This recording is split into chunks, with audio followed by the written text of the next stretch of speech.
Welcome to Stone Storytelling with Rex, where I get stoned and tell you stories.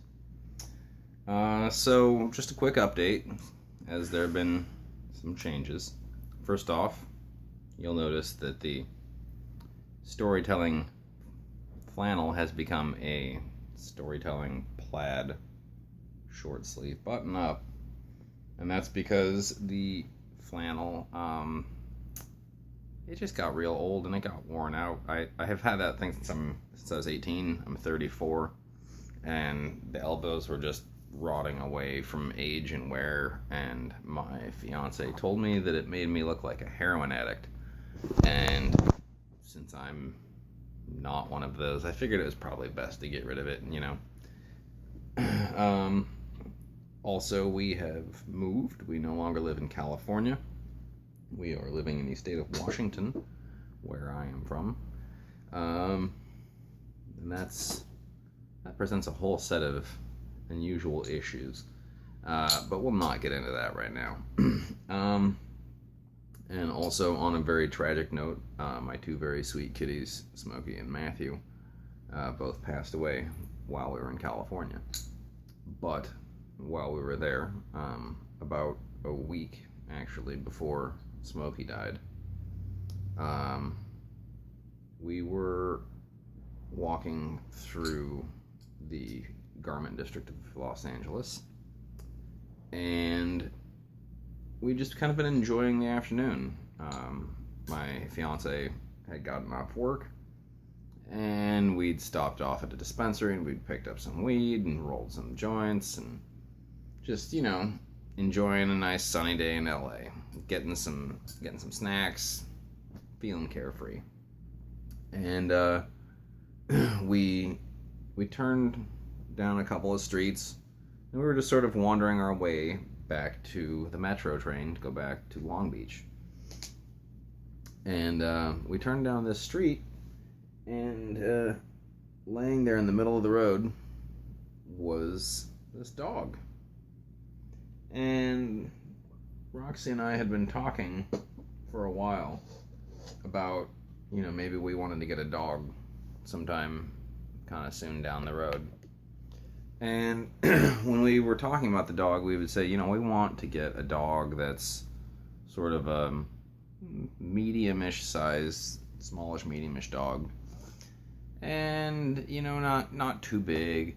We want a dog that has pretty good energy so that we can, you know, go and take it on walks and take it hiking, and it can, you know, keep up and hold its own. And we kind of like it if it was sort of a little bit of a lemony, buttery colored kind of animal. And we want it to have a real nice personality, and we want it to be real smart. And as I said, we turned down the street, and there's this dog laying in the middle of the road.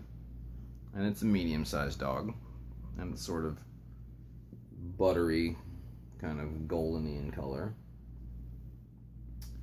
And he's just there in the middle of the street. And at first I thought he was dead, honestly, because he wasn't moving, and cars were just driving around him either way. And I walked up and I'm like, oh God, did we just walk up on a dead dog? You know, this is horrible. I don't want to deal with this today. And I walk up, and the dog lifts his head, and he rolls up onto his back, and he lifts his leg, and puts his little paws up, and shows his belly, and he wiggles his tail, and he peed on himself.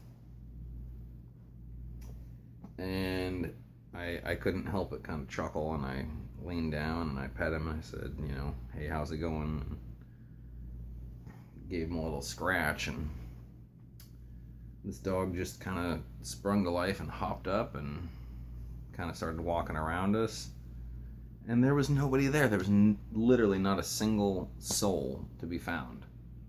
And I'm knocking on doors of warehouses, hoping someone would answer, and a lady kind of appears in a doorway smoking a cigarette, and I ask her, you know, do you know whose dog this is? Have you seen this dog before? Do you know anything about this dog? Nope, never seen it before. Don't know anything about it. Don't know whose dog it is. And the dog was just walking around kind of aimlessly, and he looked like he hadn't had any food or water for a long time. Looked dehydrated, looked kind of skinny, but not so skinny that you thought maybe he hadn't eaten for, weeks, but just maybe not a couple days. But all in all, it was a very healthy, pretty clean looking dog. For a dog that's laying in the middle of the road in Skid Row. But he didn't have any wounds or any, nicks in his ear or scars or anything like that. No disease, nothing. Well, I realized that we couldn't just leave him because he was too sweet of a dog to leave, because something very horrible would have happened had we just left, And we talked to the lady who was smoking in the doorway, and she gave us a big fabric sash from her warehouse.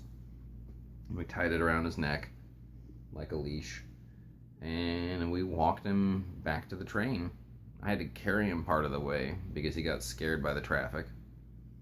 So I picked him up and carried him, but we took him home all the way back to Long Beach and popped him up into the bathtub.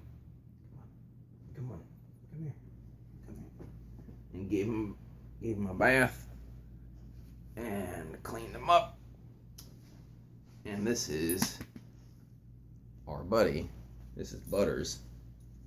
He's a real good guy. Yeah. So that's how we met Butters. He was just hanging out, waiting in the middle of the road, looking for a family. And we were walking down the middle of the road, looking for a little dog friend. And just happened to get real lucky and met each other. But he's a real good guy. We've had him for about a year and a half now. Well, a year and a couple months. Yeah. About a year and a couple months. And he's not as golden and buttery in color as he used to be. He's gotten a lot more red. But he's still Butters. Yeah. But that's the story of Butters.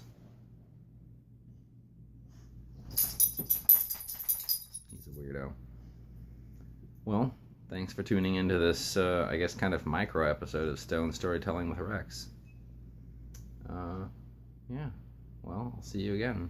And until I do, I bid you peace.